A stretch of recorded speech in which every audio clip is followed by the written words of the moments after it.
So here's the American fertilizer profile. The big numbers on the left, that's the percentage that's imported. We produce almost all of the nitrogen and phosphate we use. Our problem is potash. But we have Canada. Also weird people. But wow, are they reliable when it comes to commodity production. So we get over 80% of what we need from our northern neighbor. We only have 12% of our total vulnerability to one product that is dependent upon the Russian space. Is it inconvenient? Sure. But we've bitched about less. Here's Brazil. There is no Brazilian agricultural sector without Russian involvement. And Russian involvement is going away. It's the world's largest source of soy exports. And without global soy exports, there is not a global pork industry. Except here. And if we're being nice, Canada too. And folks, that's it. There's no China without this. There's no Spain or Germany without the stuff out of Ukraine. It is that simple, and we are now there.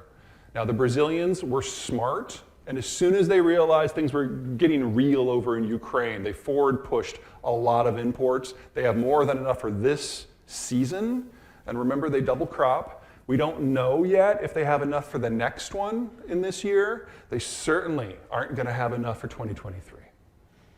Catastrophic reductions in yield because these are not prairie soils. Without those inputs, there is nothing.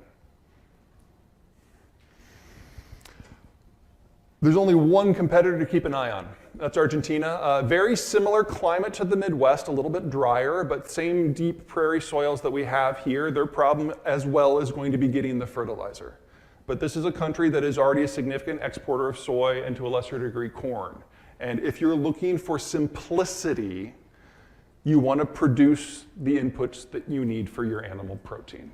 Argentina is the only place out there that can now do that at scale, theoretically. Now, I'm sure you guys have all Argentina, really? Argentina?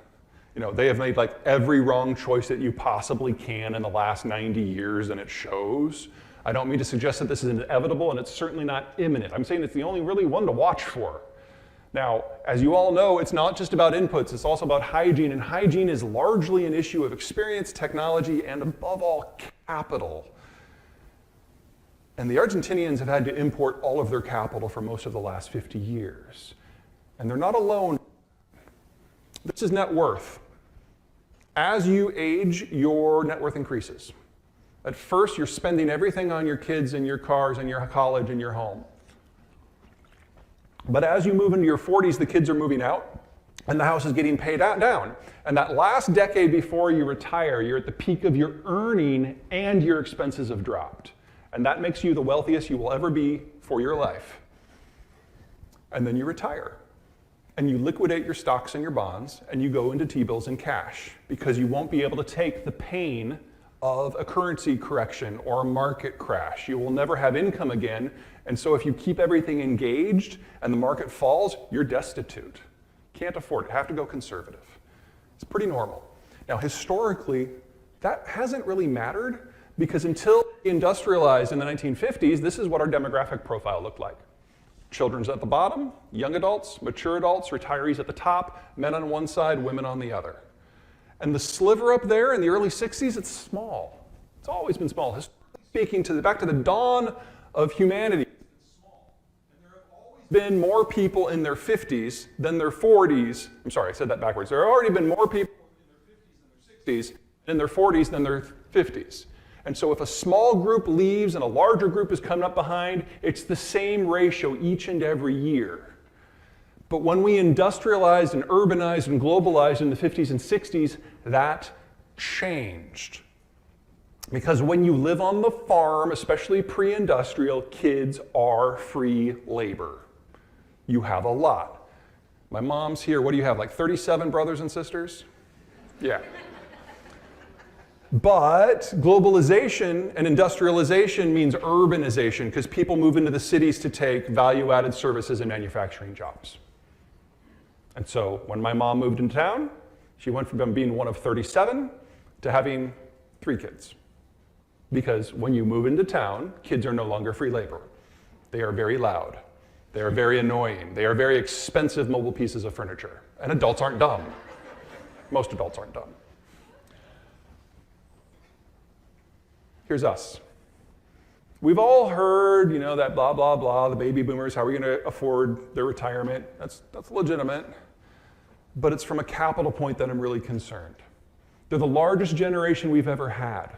They're moving into retirement. On average, the boomers retire in the 4th quarter of this year. We are almost there. And they're taking all of their money with them.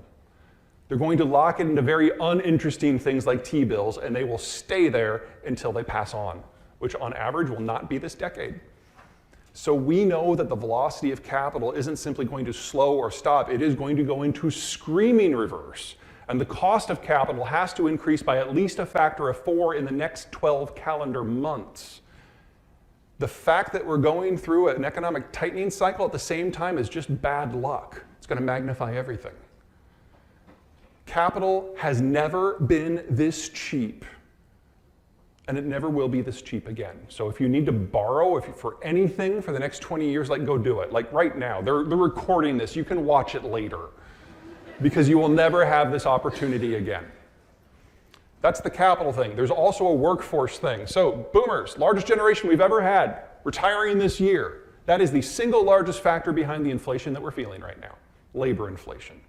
Because this generation, the Zoomers, the young bucks that are coming up from below, they're the smallest generation we've ever had. In calendar year 2022, that is a shortage of 400,000 workers. And that will increase each and every year for the next 12 until we peak in 2034 with a shortage of 900,000. Only then will it start to get bigger or better. And we know that's exactly where it's going to go because all the baby boomers are here. They've been here since 1965. We know exactly how many there are. And the Zoomers, they've all been here for a few years too. We know exactly what the inflows and the outflows into the market look like for the next 20 years. It's not great. But it is so much worse elsewhere. Here are the big 4 economies of the world, the Europeans, the Chinese, the Japanese, and us. The bottom 2 were terminal 20 years ago. When your birth rate changes and you start having fewer kids, it doesn't manifest immediately. But if you do it for 60 years, it's not that you've run out of children. You ran out of children 40 years ago. You're running out of adults now. And we're looking at mass retirement across the world. Now, there is something very different about the American demography, and it's right here. We know them as, millennials. I just threw up on my mouth a little bit. American boomers did one thing that none of their cohorts in the rest of the world did. They had kids. And, we can talk all day about the millennials, and oh, can I? But they have one thing going for them that their equivalent around the world does not have going for them. Here, they exist. They're consuming today. They will be investing in a few years. They are the light at the end of the tunnel.